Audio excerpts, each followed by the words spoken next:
Hello students, welcome to West Bengal English medium guide. তো আজকে আমরা শঙ্কর সেনাপতি গল্পের বাকি যতটুকু ছিল অনুশীলনী সেটা আমরা আজকে সলভ করব। তো তোমরা যদি আগের ভিডিও দেখে থাকো তাহলে দেখবে যে আমরা 11 নম্বর অবধি আমরা অনুশীলনী সলভ করেছিলাম। আজকে আমরা 12 থেকে শুরু করব।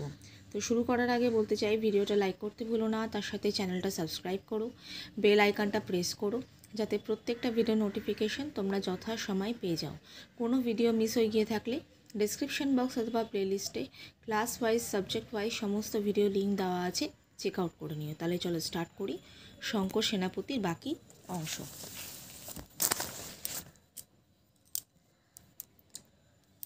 উদ্দেশ্য ও বিধেয় অংশ খুঁজে বের করো।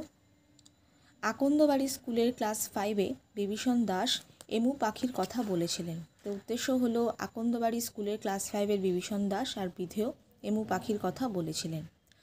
স্কুলের সামনে দেখো, আমি এখানে ব্র্যাকেট করে দিয়েছি, যতটা অংশ সেটা উদ্দেশ্য আর বাকি ব্র্যাকেটের অংশটা বিধেয়, প্রত্যেকটাতে তাই আছে। স্কুলের সামনের ধান খেতে রোয়া ধান সবে মাথা চারা দিয়ে উঠেছে। তাহলে দেখো, ফার্স্ট ব্র্যাকেটের অংশ উদ্দেশ্য, সেকেন্ড ব্র্যাকেটের অংশ বিধেয়। গাঢ় ছাই রঙের বিরাট এক পাখি, এখানে উদ্দেশ্য হচ্ছে পুরোটাই আর বিধেয় নেই। তন্ময় হয়ে শুনেছিল শঙ্কর, তো ফার্স্টে যে ব্র্যাকেটের অংশটা সেটা বিধেয়, আর এখানে কার সম্পর্কে বলা হয়েছে? শঙ্কর, তাই এটা উদ্দেশ্য। এই খোলামেলা পৃথিবী সবচেয়ে বড় বই, তাহলে উদ্দেশ্য হলো এই ব্র্যাকেটের অংশটা, ফার্স্ট ব্র্যাকেটের অংশটা, সেকেন্ড ব্র্যাকেট হচ্ছে বিধেয়। কথা, চোখ, এই শব্দগুলি প্রত্যেকটিকে দুটি আলাদা অর্থে ব্যবহার করে বাক্যে লেখো। কথা, ভাষা, আদিমকালে মানুষ ইশারা করে মনের কথা বুঝাতো। কথা, প্রতিশ্রুতি, মানে কথা দেওয়া, প্রমিস করা। রবা আমাকে কথা দিল সে জন্মদিনে আসবে। চোখ, নয়ন, চোখ আমাদের শরীরের একটি মূল্যবান অংশ। চোখ মানে নজর, নজরদারি করা। ঈশ্বরের চোখে ধনী দরিদ্র সবাই সমান। আচ্ছা, পাঠ্যাংশ থেকে 7টি জোর বাঁধা সাধিত শব্দ খুঁজে লেখো। সাধিত বলতে দুটো শব্দ মিলে একটা শব্দ যখন তৈরি হয়, আর সেই দুটো শব্দ অবশ্যই মিনিংফুল হতে হবে, তাহলেই সাধিত শব্দ হবে। তা বঙ্গোপসাগর, প্রকৃতি বিজ্ঞান, শঙ্খচিল, মাস্টারমশাই, ধান ক্ষেত, জামা কাপড়, দৌড়বাজ। এবার নিচের শব্দগুলো দিয়ে বাক্য তৈরি করে একটি অনুচ্ছেদ রূপ দাও। গুঁড়ো, প্রকৃতি, জানলা, ডানা, ছায়া, শব্দ, স্বপ্ন, খোলামেলা। তো এই শব্দগুলো দিয়ে সুন্দরভাবে একটা অনুচ্ছেদের মতো তৈরি করতে হবে। বাইরে হাওয়ায় বৃষ্টির গুঁড়ো উড়ে বেড়াচ্ছে।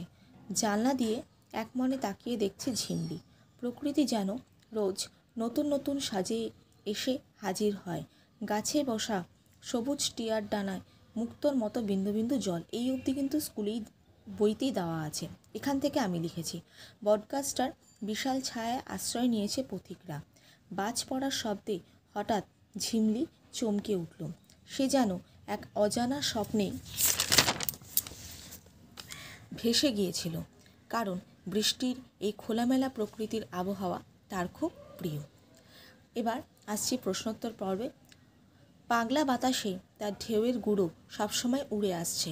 এখানে বাতাসকে পাগলা বলা হলো কেন? উপরের লাইনটি লেখক শ্যামল গঙ্গোপাধ্যায়ের লেখা শঙ্কর সেনাপতি গল্প থেকে নেওয়া হয়েছে।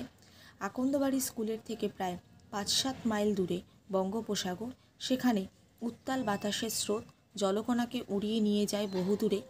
বাতাসের এই প্রবল বেগের কারণেই লেখক বাতাসকে পাগলা বলেছেন।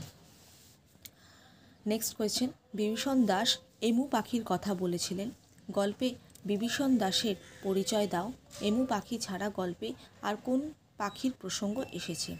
উপরিউক্ত লাইনটি লেখক শ্যামল গঙ্গোপাধ্যায় রচিত শঙ্কর সেনাপতি গল্প থেকে নেওয়া হয়েছে। বিভীষণ দাস ছিলেন আকন্দবাড়ি স্কুলের প্রকৃতি বিজ্ঞানের শিক্ষক। এমু পাখি ছাড়া গল্পে শঙ্খচিল, কাক, মাছরাঙা, পানকৌড়ি, তিতির, বাজ, হাড়িচাচা প্রভৃতি পাখির প্রসঙ্গ রয়েছে। থার্ড কোয়েশ্চেন, শঙ্কর বুঝলো কোথাও একটা বড় ভুল হয়ে যাচ্ছে। কে এই শঙ্কর? তার স্বভাব প্রকৃতি কেমন? তার যে কোথাও একটা বড় ভুল হয়ে যাচ্ছে, এটা সে কিভাবে বুঝতে পারল? উপরিউক্ত লাইনটি লেখক শ্যামল গঙ্গোপাধ্যায়ের লেখা শঙ্কর সেনাপতি গল্প থেকে নেওয়া হয়েছে। কে এই শঙ্কর? শঙ্কর সেনাপতি হলো আকন্দবাড়ি স্কুলের পঞ্চম শ্রেণী অর্থাৎ ক্লাস 5-এর ছাত্র। আচ্ছা, এরপরে হচ্ছে তার স্বভাব প্রকৃতি। গল্পটি পড়ে যা জানা যায়, শঙ্কর একজন অত্যন্ত প্রকৃতি প্রেমিক বালক।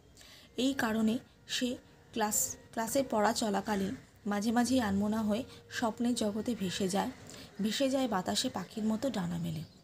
এবার তার যে বড় ভুল হয়ে যাচ্ছে সেটা সে কীভাবে বুঝল? শঙ্কর তার স্বভাববশত ক্লাসে আনমনা হয়ে পড়ায় বিভীষণ দাসের প্রকৃতি বিজ্ঞানের ক্লাসে সে ঠিক করে মন দিতে পারে না। সেই মুহূর্তে মাস্টারমশাই যখন তাকে প্রশ্ন করেন তখন সে আন্দাজে উত্তর দেয় এবং মাস্টারমশাই তার উত্তরে ঠাট্টার সুরে কথা বললে সে বুঝতে পারে তার উত্তর দিতে একটা বড় ভুল হয়ে গেছে। 4 নম্বর প্রশ্ন, এমু পাখির যে বর্ণনা শঙ্কর দিয়েছিল তার সঙ্গে পাখিটির মিল বা অমিল কী লেখো। মাস্টারমশাই বিভীষণ দাসের প্রশ্নের উত্তরে শঙ্কর বলে, এমু পাখির গায়ের রং গাঢ় ছাই। বাজ পাখির চেয়েও পাখিটি বড়, চওড়া বুক, উড়ে গেলে ডানায় বাতাস কাটার শব্দ হয় এত জোরে যে অন্যান্য পাখিরা ভয়ে সরে যায়। সে আরও বলে যে সে এমু পাখিকে দেখেছে ঘোলপুকুরে বড় দিঘির পাড়ে সবেদা গাছের ডালে, কিন্তু বাস্তবে এমু পাখির বাসস্থান আন্দিজ পর্বতমালায়। 3 বছরে একবার মোটে 2টো করে ডিম পাড়ে, আর এই পাখি উঠতে পারে না। এটি একটি দৌড়বাজ পাখি, তাই শঙ্করের স্বপ্নে দেখা এমু পাখির সঙ্গে বাস্তবে এমু পাখির যথেষ্ট অমিল আছে এ কথা বলা যায়। 5 নম্বর প্রশ্ন, এটা কি পঞ্চানন অপেরা পেয়েছ? অপেরা বলতে কি বোঝো? এখানে অপেরার প্রসঙ্গ এলো কেন? অপেরা কথার অর্থ যাত্রাপালা। অপেরা বা যাত্রাপালায় যে ধরনের নাটকগুলি হয় তা নাটকীয়ভাবে অভিনেতারা যেভাবে সংলাপ বলে যায়, শঙ্কর ও মাস্টারমশাইয়ের প্রশ্নে এমু পাখির বর্ণনা দিতে গিয়ে মন গড়া সংলাপ বলে যাচ্ছিল। এই প্রসঙ্গেই মাস্টারমশাই অপেরার কথা বলেছিলেন। 6 নম্বর প্রশ্ন, বলো, বলতেই হবে। কাকে এই কথা বলা হলো? উদ্দিষ্টকে কোন কথা বলতে হবে বলে দাবি জানানো হয়েছে? উপরিউক্ত মন্তব্যটি লেখক শ্যামল গঙ্গোপাধ্যায় রচিত শঙ্কর সেনাপতি গল্পাংশ থেকে নেওয়া হয়েছে। শঙ্কর সেনাপতিকে এই কথা বলা হলো ক্লাস 5-এর প্রকৃতি বিজ্ঞানের শিক্ষক বিভীষণ দাস তার অমনোযোগী ছাত্র শঙ্কর সেনাপতিকে এমু পাখির বর্ণনা বিষয়ে জিজ্ঞাসা করলে শঙ্কর মন গড়া উত্তর দিতে থাকে। সে বলে সে নাকি ঘোলপুকুরের বড় দিঘির পাড়ে সবেদা গাছের ডালে এমু পাখিকে দেখেছে। তাই প্রচণ্ড রাগের বশে উত্তেজিত হয়ে তিনি শঙ্করের কাছে দাবি জানান যে সে কীভাবে ওই স্থানে এমু পাখিকে দেখেছে তা তাকে জানাতেই হবে। গল্প অনুসরণে আকন্দবাড়ি স্কুলে যে প্রকৃতি বিজ্ঞানের ক্লাসে অদ্ভুত পরিস্থিতি নিজের ভাষায় লেখো। আকন্দবাড়ি স্কুলের প্রকৃতি বিজ্ঞানের শিক্ষক ছিলেন বিভীষণ দাস। স্কুলের 5ম শ্রেণীর ছাত্র শঙ্কর সেনাপতি তার ক্লাসে পড়া না শুনে আনমনা হয়ে জানলার দিকে তাকিয়ে প্রকৃতির রাজ্যে নিজেকে ভাসিয়ে দিয়েছে। দেখছে নানা অলীক স্বপ্ন, নিজেকে পাখির মতো বাতাসে ভাসিয়ে দিয়েছে। ব্যাপারটি লক্ষ্য করেন বিভীষণ দাস। তখন তিনি তাকে এমু পাখির কথা জিজ্ঞাসা করলে শঙ্কর তার মন গড়া উত্তর দিতে থাকে। সে বলে এমু পাখিকে সে দেখে ঘোলপুকুরে বড় দিঘির পাড়ে সবেদা গাছের ডালে, দেখতে গাঢ় ছাই রঙের, বাজ পাখির চেয়েও বড় এবং উড়ে গেলে জোরে বাতাস কাটার শব্দ হয়। এই উত্তর শুনে বিভীষণ দাস যখন তার সঙ্গে ঠাট্টার সুরে কথা বলে ক্লাস শুদ্ধ সবাই হাসিতে ফেটে পড়ে। সমীরকান্ত দীক্ষিত বলে তার ক্লাসের একজন সহপাঠী তার পেট গরমের সমস্যার কথা বলে। এইরকমই প্রকৃতি বিজ্ঞানের ক্লাসে এক উদ্ভূত পরিস্থিতি দেখা যায়। স্বপ্নে সে অনেক কিছু জানতে পেরেছে। কার স্বপ্ন দেখার কথা বলা হয়েছে? স্বপ্ন দেখে সে কী জেনেছে? উপরিউক্ত মন্তব্যটি লেখক শ্যামল গঙ্গোপাধ্যায় লেখা শঙ্কর সেনাপতি গল্প থেকে নেওয়া হয়েছে। এখানে শঙ্করের স্বপ্ন দেখার কথা বলা হয়েছে। স্বপ্নে বাতাসের রং নীলচে, বাড়ি ঘরদোর খয়েরি রঙের। স্বপ্নে ধাক্কা খেলে কিংবা গুঁতো খেলে কোনো ব্যথাই লাগে না। অনেকটা তার মনে হয় ঘোলপুকুরে বড় দিঘিতে ডুব দিয়ে মাটি তোলার পর ভেসে ওঠার মতো। এমনকি জলের নিচে পোতা বাসে গা ঘষে গেলেও টের পাওয়া যায় না। 9 নম্বর প্রশ্ন, পাখি দেখার জন্য যখন মাঠে বা বাগানে ঘুরবে তখন কিভাবে চলতে হবে? উপরিউক্ত মন্তব্যটি লেখক শ্যামল গঙ্গোপাধ্যায়ের শঙ্কর সেনাপতি গল্পে আকন্দবাড়ি স্কুলের প্রকৃতি বিজ্ঞানের ক্লাসে বিভীষণ দাস করেছেন। তিনি বলেছেন, পাখি দেখার জন্য যখন মাঠে বা বাগানে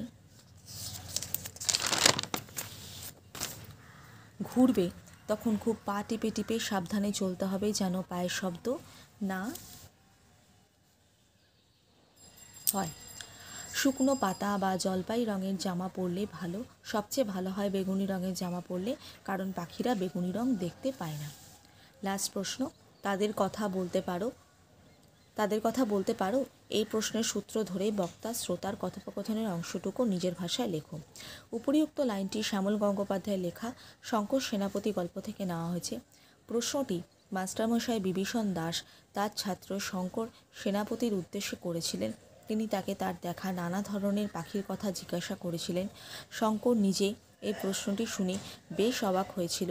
উত্তরে শঙ্কর বলে যে সে মাছরাঙা, হাড়িচাঁচা, ডৌখাল, পানপৌড়ি, তিতির নানা ধরনের পাখি দেখেছে।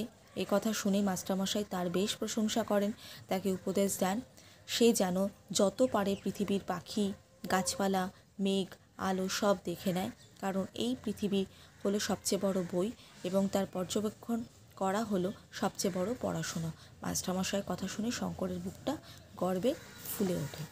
তো আজকে আমি কমপ্লিট করলাম ক্লাস 6 ষষ্ঠ শ্রেণী বাংলা বই থেকে শঙ্কর সেনাপতি গল্পের প্রশ্নোত্তর। দুটো পার্ট, এটা পার্ট 1 আর পার্ট 2। এটা লাস্ট পার্ট ছিল। আগের পার্টটা যদি তোমরা মিস করে গিয়ে থাকো, তোমরা দেখবে ডেসক্রিপশন বক্স অথবা প্লেলিস্টে ক্লাস ওয়াইজ, সাবজেক্ট ওয়াইজ সমস্ত ভিডিও লিঙ্ক দেওয়া আছে, তোমরা ওখানে এই ফার্স্ট পার্টটা পেয়ে যাবে। তো ভিডিওটা লাইক করতে ভুলো না, তার সাথে চ্যানেলটা সাবস্ক্রাইব করো, বেল আইকনটা প্রেস করো, যাতে প্রত্যেকটা ভিডিও নোটিফিকেশন তোমরা যথাসময় পেয়ে যাও। কোনো ভিডিও মিস হয়ে গিয়ে থাকলে ডিসক্রিপশন বক্স অথবা প্লেলিস্টে ক্লাস ওয়াইজ, সাবজেক্ট ওয়াইজ সমস্ত ভিডিও লিঙ্ক আছে, চেক আউট করে নিও। আর ভিডিও সংক্রান্ত কোনো কোয়ারি থাকলে অবশ্যই আমাকে কমেন্ট বক্সে জানিও। তবে আজকে এইটুকুই। সবাই সুস্থ থেকো, ভালো থেকো, মন দিয়ে পড়াশোনা করো। Bye and take care.